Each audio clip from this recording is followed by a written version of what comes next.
Vous êtes sur l'initiation ouverte avec Monsieur Jean Angius et Jérôme.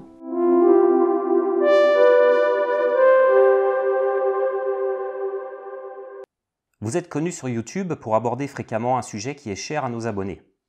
Il s'agit de l'énergétisme, nommé aussi magnétisme. Pouvez-vous nous éclairer sur ce qui est convenu d'appeler magnétisme ou encore énergie vitale? Le magnétisme humain peut être comparé au fluide nerveux ou encore à l'électricité dans son principe premier. Nous percevons l'effet de cette force au travers des réactions qu'elle suscite, qu'elle déclenche dans les éléments qu'elle traverse ou qu'elle anime. Autrement dit, nous remarquons le résultat de la corrélation entre une énergie vibrante et de la matière physique, qui est aussi de l'énergie vibrante collapsée, effondrée sur elle-même.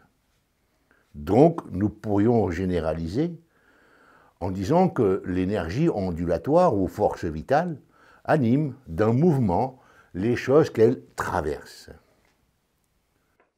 Je comprends. En somme, cette énergie suffit à donner et à maintenir la vie. Si c'est le cas, comment agit-elle sur les organismes? En étant utilisée par le système nerveux autonome. Si nous observons un corps dans le coma, duquel la conscience semble absente, que constatons-nous? Nous observons que les fonctions vitales sont actives. Respiration, digestion, battement du cœur, fonctionnement des glandes endocrines. L'activité des divers organes et systèmes est parfaite. En effet, ce mécanisme est parfait parce qu'il n'est pas troublé par une conscience objective active. Toutefois, si le corps n'est pas pourvu en nourriture et en eau, ce dernier finira par s'affaiblir et finalement par devenir inerte, inactif, donc mourir. Comment l'énergie vitale se diffuse-t-elle dans les organismes vivants? Nous remarquons qu'une des fonctions essentielles est maintenue automatiquement. Cette fonction, c'est la respiration, le souffle. Si nous nous référons aux anciennes traditions occultes, sanskrites, tibétaines, etc., elles nous enseignent que la vie ou énergie vitale se diffuse dans le corps par la respiration ou le souffle.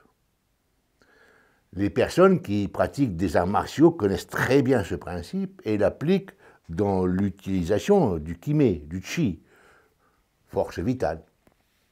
Par ailleurs, nous retrouvons dans la Bible même, la même évocation.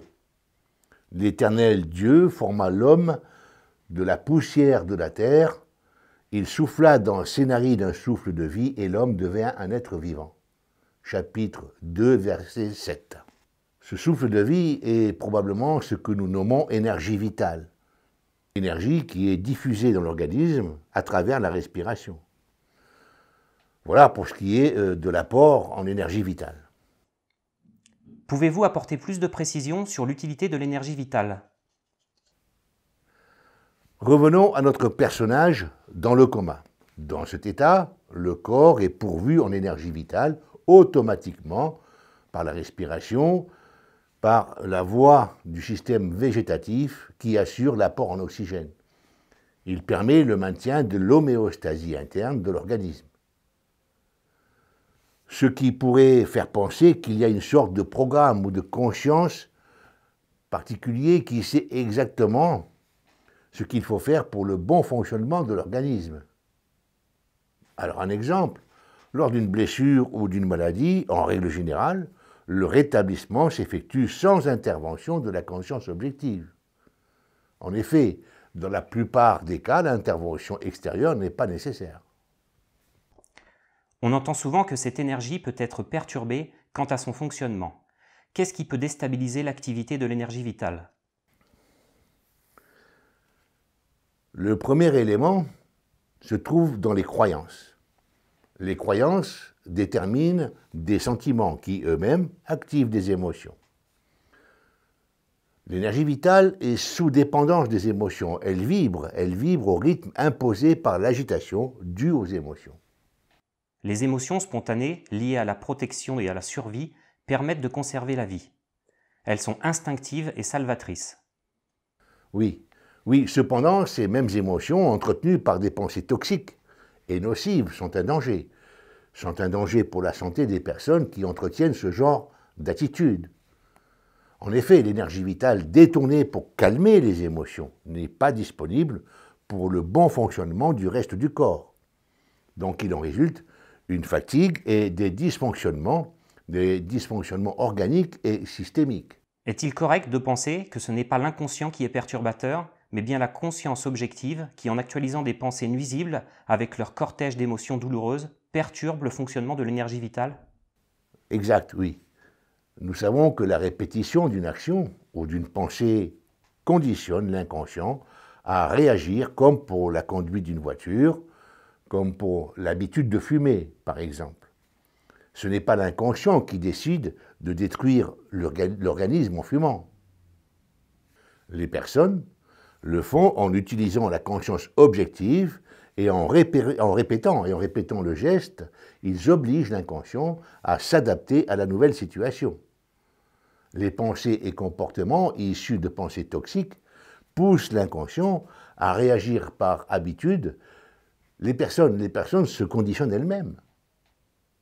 Une pensée répétée en boucle suffisamment longtemps et avec conviction devient une vérité pour l'inconscient, une croyance. C'est un conditionnement volontaire. Ce développement amène la question suivante. Quelles sont les causes qui poussent les personnes à se conditionner émotionnellement? Pour vivre, l'humain a des besoins fondamentaux à satisfaire. Si un de ces besoins inhérents n'est pas comblé ou satisfait, alors il y a frustration. Il peut y avoir sentiment d'échec, par exemple, de manque, ce qui engendre contrariété et déception. Ces sentiments peuvent soulever des émotions de peur, de colère, de tristesse, etc. Et inversement, les émotions peuvent être facteurs d'activation de sentiments et par voie de conséquence de stress. Ce qui est important de savoir, c'est que le conditionnement commence dès le plus jeune âge par l'éducation parentale, scolaire et sociétale. Personne ne peut y échapper. Cependant, il faut savoir que ces automatismes changent avec le temps, du fait des expériences de la vie. Nos croyances évoluent avec l'âge et les situations vécues. Nos personnalités sont elles-mêmes changeantes. Nous n'avons pas la même personnalité à 15 ans qu'à 40 ans, ni les mêmes croyances d'ailleurs. Si nous sommes immanquablement conditionnés, existe-t-il un libre arbitre? Le libre arbitre. Le libre arbitre, c'est une illusion. Je viens de dire que nous sommes dépendants de besoins fondamentaux à satisfaire, tels que de se nourrir, respirer. Nous avons besoin de sécurité du corps, tels que la santé, sécurité du travail, sécurité par la propriété. Nous sommes aussi des êtres territoriaux. Nous avons aussi besoin d'affection, d'amour, de reconnaissance, d'épanouissement, etc. Ces besoins sont autant de facteurs d'aliénation diverses. 1. Satisfaction de ces besoins fondamentaux. 2. Émotions actualisées par des besoins, qu'ils soient satisfaits ou non d'ailleurs. 3. Divers conditionnements parentaux, sociétaux, expérimentaux. En conséquence de quoi? Le libre arbitre est conditionné et limité dans et par le cadre des satisfactions diverses et des conditionnements mentaux cités il y a quelques instants. Le libre arbitre est un fantasme qui cherche à se réaliser dans le cadre des limites imposées par l'appartenance à une espèce qui est conditionnée à satisfaire des besoins constamment réactualisés. C'est peut-être difficile à saisir au premier abord. Cependant, je vous assure d'une limpidité absolue. Je comprends. Existe-t-il un moyen ou une méthode pour sortir de cette contrainte? Depuis la nuit des temps, l'homme cherche à s'échapper des automatismes liés à l'espèce. Nous retrouvons des solutions exprimées chez les anachorètes, dans les monastères, ainsi que dans diverses philosophies anciennes. Cependant, faire partie d'une caste sociale, religieuse, philosophique ou autre, c'est également entrer dans un cadre déterminé par des limites ou des contraintes auxquelles il importe de satisfaire. En revanche, si les contraintes portent en elles la libération des attachements divers aux besoins illusoires, alors elles deviennent salvatrices. Pour conclure, je vais exposer 3 citations que j'avais préparées. Je cite. La véritable éducation ne consiste pas à faire assimiler de force des connaissances venant de l'extérieur, mais à aider à faire émerger la réserve infinie de sagesse enfouie à l'intérieur de chacun.